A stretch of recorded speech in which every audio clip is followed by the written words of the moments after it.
नाज़रीन, मैं हूँ सूफिया सरदार। आप देख रहे हैं समाज टीवी। सबसे पहले शामिल करते हैं आज की अहम खबर शामिल करते हैं। टोबा टेक सिंह से सीनियर सहाफ़ी मियां अब्दुल जब्बार ताहिर की रिपोर्ट के मुताबिक डिप्टी कमिश्नर अदनान अरशद शहरियों को तिब्बी सहूलियात की फरहमी के लिए रात गे फील्ड में मुतहरक हैं।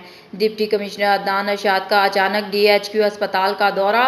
उन्होंने डॉक्टर्स और पैरामेडिकल स्टाफ की हाजिरी चेक की, मरीज और इनके लवाहिकीन से दस्तियाब तिब्बी सहूलियात बारे दरियाफ्त किया, मशीनरी की वर्किंग हालत को चेक किया, तमाम वार्ड्स को चेक किया। डिप्टी कमिश्नर ने सफाई सुथराई के मज़ीद बेहतर इंतजामात करने की हदायत की।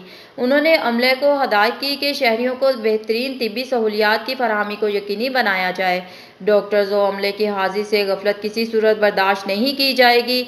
मरीजों के इलाज मुआवजा पर तवज्जो न देने वालों के खिलाफ सख्त कार्रवाई अमल में लाई जाएगी।